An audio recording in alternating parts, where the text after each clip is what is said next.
billionaire father watches his disabled son lead a dance with a black waitress, then changes her life forever. The silence that swept across Kingsley's, Manhattan's most exclusive restaurant, was so thick it seemed to have weight. Conversations died mid-sentence. Forks hovered in mid-air, and dozens of well-dressed patrons turned their heads in unison toward the small clearing between two tables. At the center of the attention stood 10-year-old Lucas Montgomery, visibly shaking. His legs, confined in stiff metal braces, trembled as he extended a hand toward Diana Johnson, the restaurant's only black waitress. The live piano had just started a soft melody, something delicate and classical, and Lucas had acted on impulse. He wanted to dance. Sir, control your son, barked Manager Thornton, slicing through the moment with sharp disapproval. That's inappropriate. This is not a dance hall, and our employees are not here to entertain children. Seated at the corner table, Richard Montgomery, owner of Montgomery Investments and one of the wealthiest men in the country, stiffened. It was the first time he had dared to bring Lucas out to dinner since the car accident 2 years earlier, the one that had partially paralyzed his son's legs.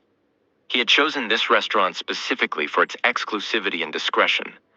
A mistake, it seemed, one he wasn't eager to repeat.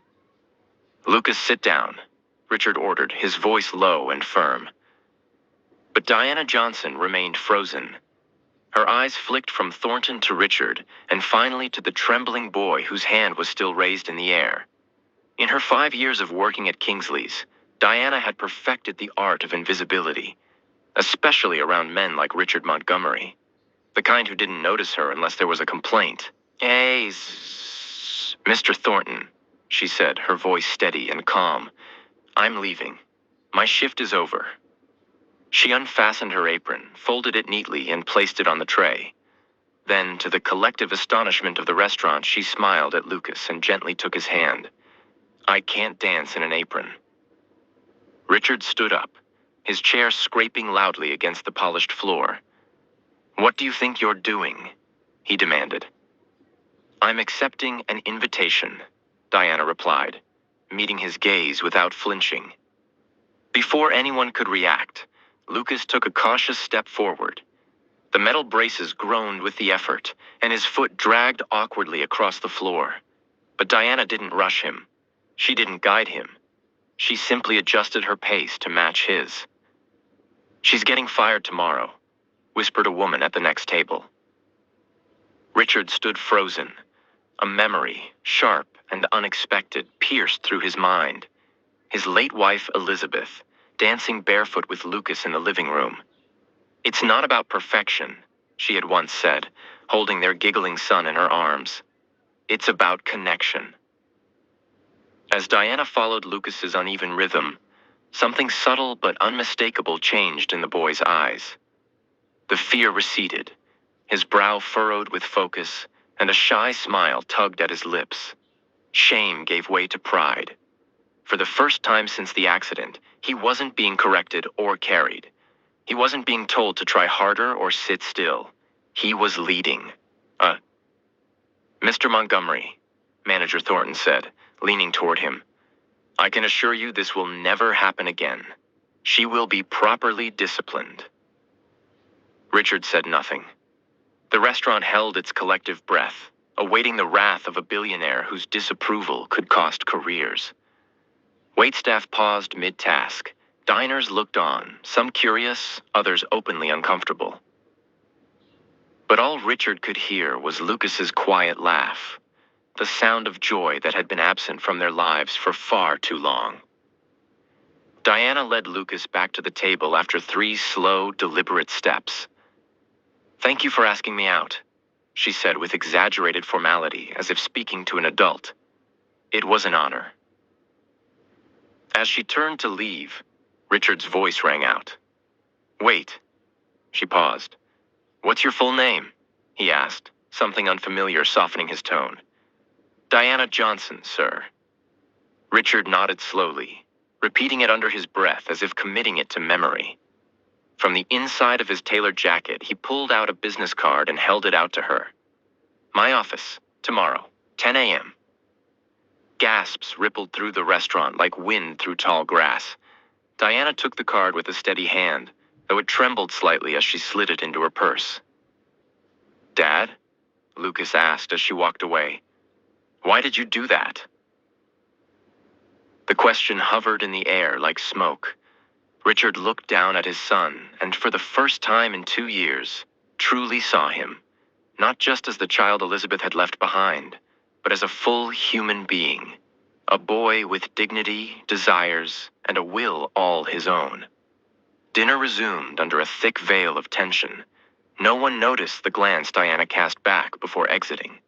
Not one of resignation or fear, but one of calm determination.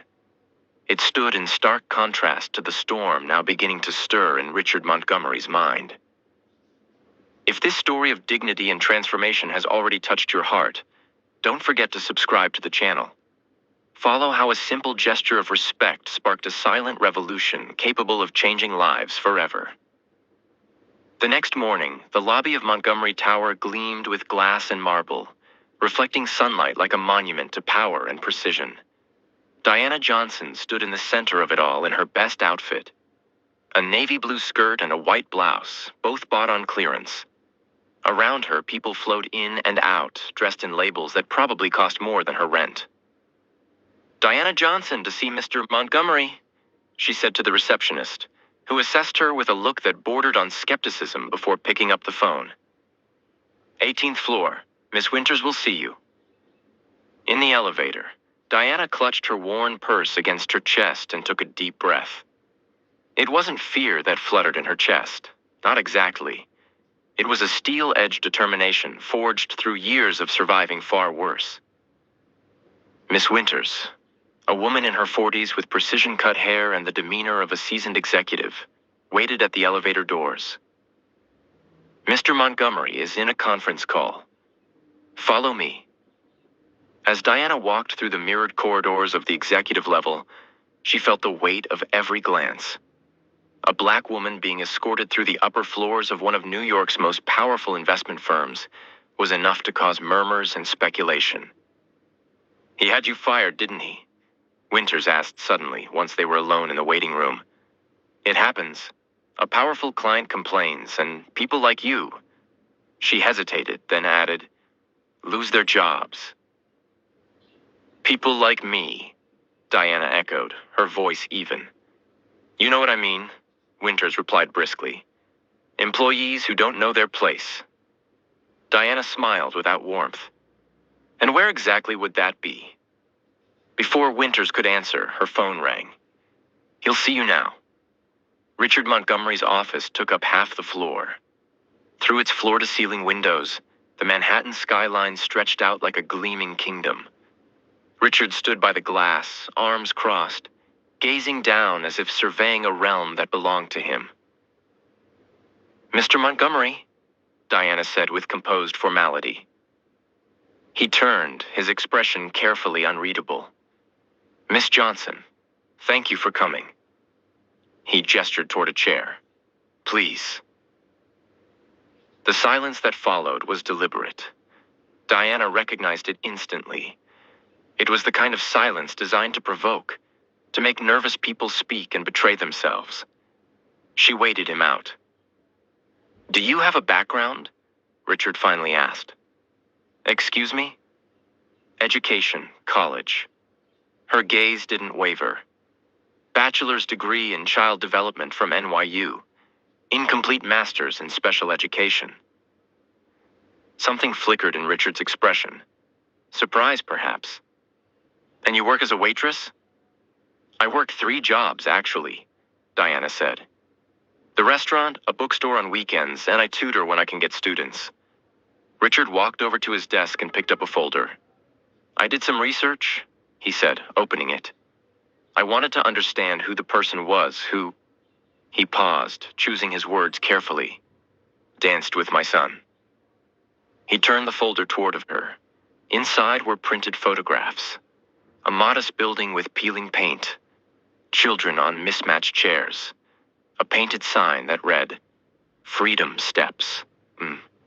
He opened the folder with a slow, deliberate motion, revealing a series of printed photos, snapshots of a community center. The header on one read Freedom Steps. "You founded that 6 years ago," he stated flatly. Diana sat up straighter in her chair. "I co-founded it with my sister, Zoe," she corrected. "A dance program for children with physical disabilities." Richard continued leafing through the documents, his brow furrowed. "Which is now about to close due to lack of funding." Diana didn't flinch. She expected as much. Of course he would have discovered all that in less than 24 hours. "I didn't come here to ask you for money, Mr. Montgomery." "Then why did you come?" "Because you invited me." Richard let out a soft, humorless laugh. "Fair enough." He stood again, restless, pacing. "I want you to work for me." Diana blinked, caught off guard. "As a waitress? In your house?" His face darkened. "As a therapeutic companion for Lucas." His son's name came out stiffly, like it weighed too much to carry.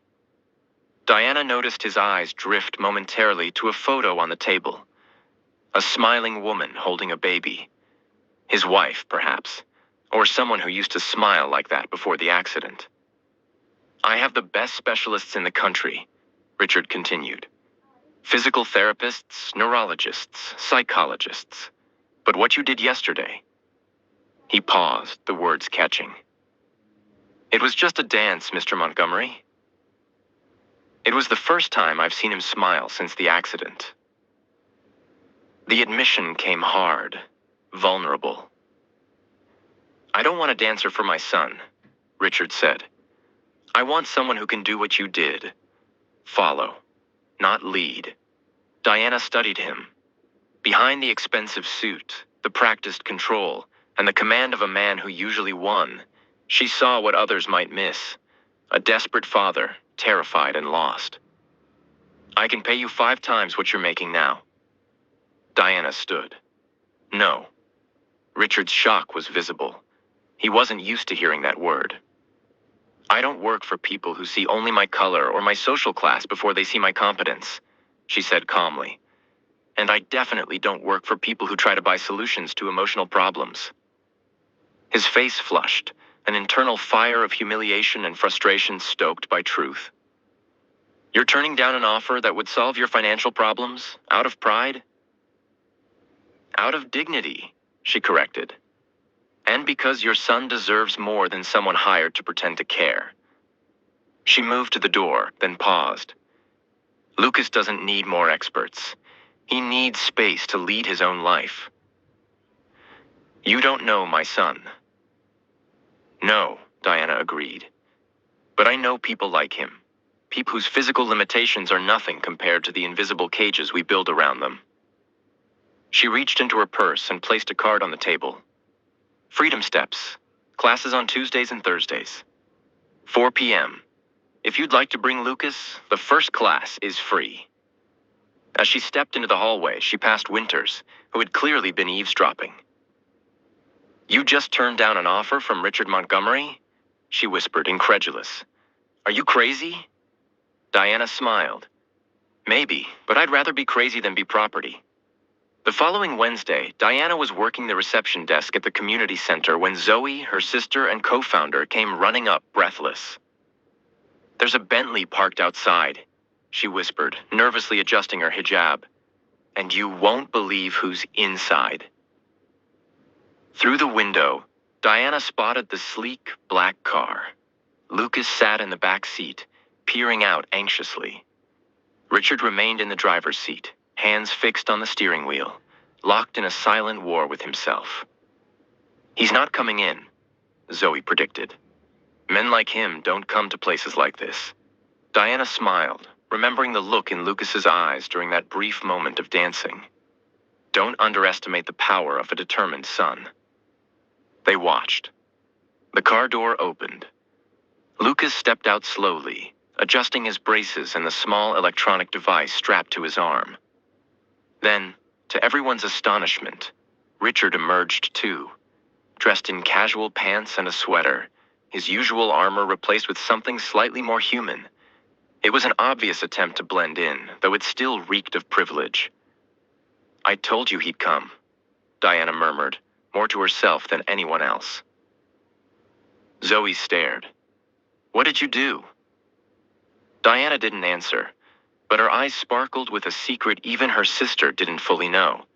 In her tiny Bronx apartment, tucked under her bed, was a weathered notebook. Pages filled with observations, research, and dreams about children like Lucas and fathers like Richard Montgomery. A mission forged not in bitterness, but in purpose. What Richard didn't know, what he couldn't possibly fathom from his world of high-rise offices and private jets, was that Diana Johnson wasn't just a waitress who happened to dance with his son. She was a woman with a strategy, and his empire of isolation was about to meet its quiet reckoning. Freedom Steps operated out of an old warehouse turned community haven. The walls were lined with handmade posters, each one bearing encouragement. Your rhythm, your rules. Every move counts. Inside, children with mobility devices moved to a soft beat, practicing expressions of motion on their own terms. Mr. Montgomery, Diana greeted, walking over in jeans and a shirt with the Freedom Steps logo. Welcome. Lucas looked around, eyes wide in wonder. A girl in a wheelchair spun gracefully in tight circles. A boy with a prosthetic leg created an intricate step pattern. Joy, movement, freedom. It looks chaotic, Richard muttered, visibly uncomfortable. There is structure, Diana said. It's just not the one you recognize. She turned to Lucas. Would you like to join in? He nodded eagerly, then hesitated, glancing at his father. Go on, Richard said stiffly. I'll be right here. As Diana guided Lucas to the group, Zoe offered Richard a seat. The first day's always the hardest, she said gently. For the parents, not the kids. This isn't therapy, Richard protested. I hired the best rehabilitation specialists money can buy. And how has that been working for Lucas? Zoe asked softly. Just then, the studio door opened and an older woman entered. She leaned on an ornate cane, her gray braids tied back elegantly. Her presence filled the room like a rising tide. Dr. Elaine Mercer, Zoe whispered. Neuroscientist, brain plasticity, retired Harvard faculty. Dr. Mercer greeted several children, then her sharp gaze landed on Richard. Mr. Montgomery, you've rejected my research proposals 3 times in the last 2 years. Dr. Mercer, he said, startled. I didn't expect to see you here. I oversee the research program, she replied. We're studying how non-directive movement affects neural reconfiguration in children with motor challenges. Research? Richard frowned. I thought this was just a dance class. Diana returned, leaving Lucas immersed with another child. Freedom Steps is a pilot motor rehabilitation program based on the theory of movement autonomy, she explained. We integrate adaptive dance with neuroscientific principles. Now, why are you working as a waitress if you lead a research program? Richard asked. Because we don't have adequate funding yet, and because people like you rejected us. 3 times. The realization dawned. You were Dr. Mercer's assistant on those proposals. Co-author, Dr. Mercer corrected. Diana has an incomplete master's degree because she left school to care for her sister, but her theoretical work is groundbreaking. Oh, you knew who I was at the restaurant, Richard said slowly. From the moment you walked in, Diana confirmed. And when Lucas got up to dance, I saw the opportunity to show you what words couldn't. Was it staged? The dance? Absolutely not. Lucas chose to move. I chose to follow. The doors opened again. A group of reporters entered with flashing cameras and notepads. Richard stiffened immediately. What is this? Part 2 of the plan, Diana said calmly. Zoe handed him a freshly printed article. Revolutionary motor rehabilitation methodology shows promising results. We published our first findings today, Dr. Mercer explained. We invited the press to witness the work firsthand. You used my son as a publicity stunt. Richard's voice turned glacial. Diana motioned him into a side room lined with photos, dozens of children, each framed with progress notes handwritten in marker. One wall remained empty, save for a single phrase above it. Our future. What's that? Richard asked. A vision, Diana said. A full rehabilitation center that could serve 500 children a year instead of 50, if we had the resources. You orchestrated all of this, Richard said quietly. The dance, the meeting, bringing me here today, on press day. I saw an opportunity, Diana replied, and I took it. When you canceled our meeting without reading our proposal, I promised myself I'd find another way. Diana, Zoe interrupted. It's Lucas. They rushed back into the studio. Lucas was in the center of the room, surrounded by the other children. Someone had turned off the music. The room was quiet. And Lucas had removed one of his braces. He stood precariously, trying to balance on a single support. Lucas. Richard began to move, but Diana held him back. Wait, she whispered. Watch.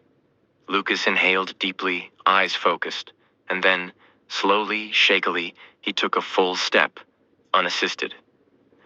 Cheers erupted from the children. Cameras flashed wildly. Richard's stoic mask faltered, tears catching in his eyes, unfallen but undeniable. That's why we created Freedom Steps, Diana said softly. It's not about perfect steps. It's about first steps, on your own. Richard looked at his son, no longer seeing a project to fix, but a whole person reclaiming his strength. This could have been done without manipulating me, he said, his voice raw. It could have, if you'd ever answered our calls, Diana replied, or read our proposals, any of the three. Reporters turned toward Richard now, sensing something significant. The buzz grew louder. Lucas, unaware of the tension, kept practicing his small, brave steps, focused, determined. And in that moment, Richard Montgomery stood at a crossroads. He could retreat in anger and reinforce his reputation, or step forward into something terrifying and real, humility. Before him were two paths, one defined by control, the other by trust. And for the first time, Richard Montgomery wasn't sure which one to take. The man who had spent a lifetime commanding boardrooms, steering markets, and silencing opposition with a signature, now stood before a truth that no amount of influence could rewrite. Richard Montgomery, master of deals and decisions, found himself cornered not by rivals, but by something far more powerful, his own son's first step. His gaze lingered on Lucas, who stood surrounded by applause and camera flashes, oblivious to the chaos his bravery had stirred. The boy's face beamed with a freedom that had nothing to do with financial security. Richard had built a fortress of power around his life, a towering empire of certainty. But inside this warehouse-turned-dance studio, filled with wheelchairs, braces, and handmade posters, the walls of that empire trembled. The orchestration of privilege he had spent years perfecting no longer held the same rhythm. And now he had to decide. Would he continue to conduct, or would he finally learn to follow? He turned to the sea of reporters gathering like wolves scenting a shift in wind. One stepped forward, recorder raised. Mr. Montgomery, could you comment on your presence at Freedom Steps today? Is it true your foundation rejected funding this program 3 times? The question was sharp, direct, and public. Richard's eyes shifted back to Lucas, still balancing, still trying. And then, to everyone's astonishment, most of all Diana's, Richard Montgomery smiled. Not a calculated grin, but something rare, unguarded. He stepped closer to the press and spoke clearly, his voice cutting through the expectant silence. You know what's hardest for someone in my position? He began, voice steady but unfamiliar with the vulnerability it carried. Admitting when we're wrong. A gasp rippled through the room. Camera shutters snapped. Behind him, Diana's expression held cautious disbelief. Richard continued. The Montgomery Foundation is pleased to announce a commitment to fully fund Freedom Steps for the next 5 years. We will also build a permanent rehabilitation center based on the methodology developed by Dr. Elaine Mercer and Miss Diana Johnson. More flashes. More gasps. Zoe let out an audible, stunned, "Oh my God." But Richard wasn't finished. On one condition, he added, looking directly at Diana, who visibly tensed, that Miss Johnson retains complete autonomy over the program and its methodology. No corporate oversight. No interference. The entire room stilled. Diana blinked once, then nodded slowly, accepting not just the terms, but the shift. 3 months later, bulldozers cleared ground on the lot donated by the Montgomery Foundation for the new Freedom Steps Rehabilitation Center. It wasn't a glamorous high-rise or a vanity project with his name in gold. Richard had insisted the center bear no Billionaire branding. Instead, it was something richer, innovative, human-centered, and shaped entirely by the voices that truly mattered. Children, parents, therapists, and dreamers.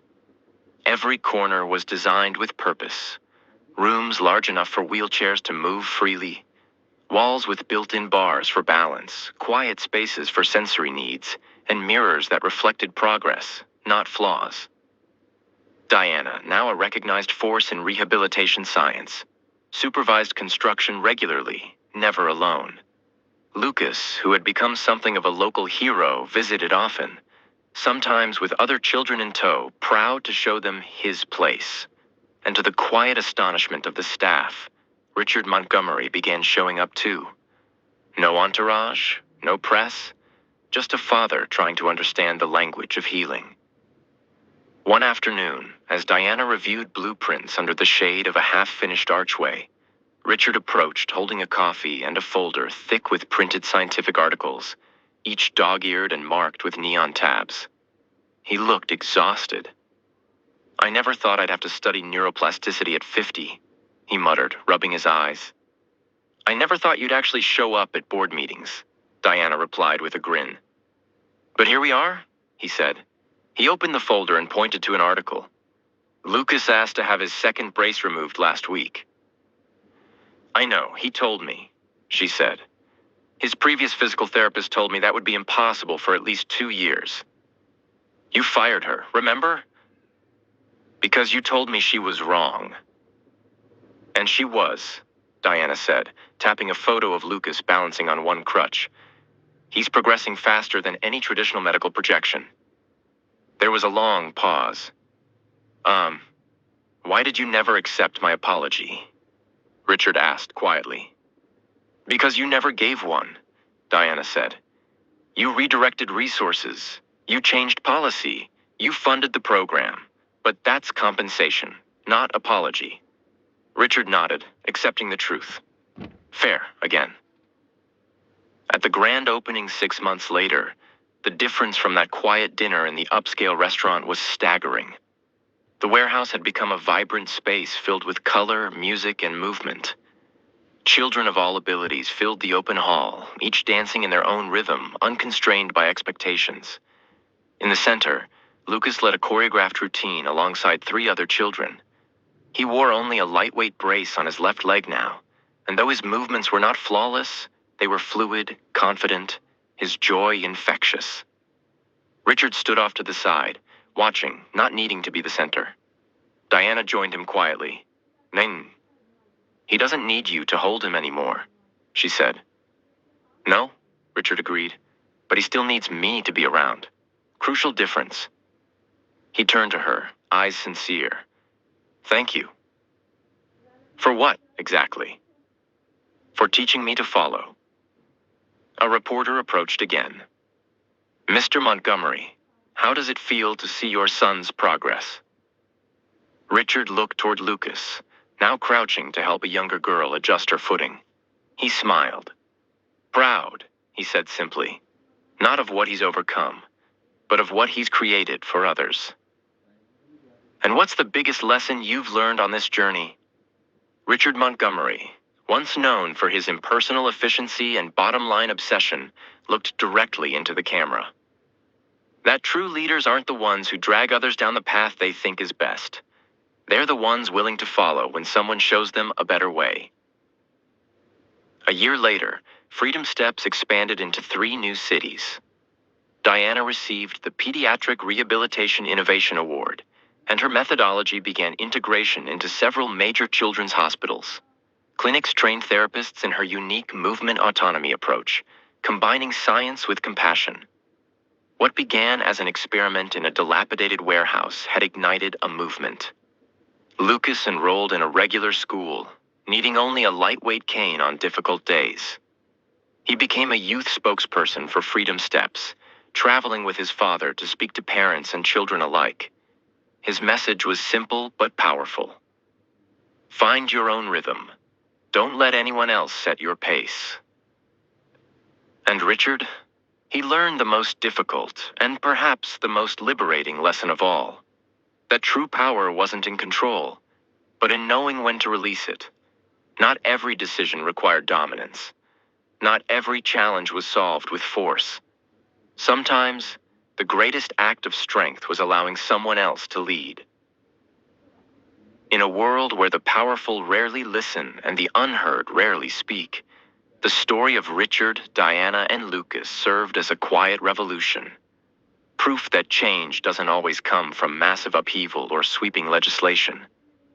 Sometimes, it starts with a single step, a moment of connection, a dance. If this story of courage, dignity, and redemption touched your heart, subscribe to our channel. Because at Steel Hard Stories, we believe the most powerful revolutions don't begin with grand manifestos or billion-dollar dreams. They begin when someone dares to take a real human first step, and someone else has the wisdom to follow.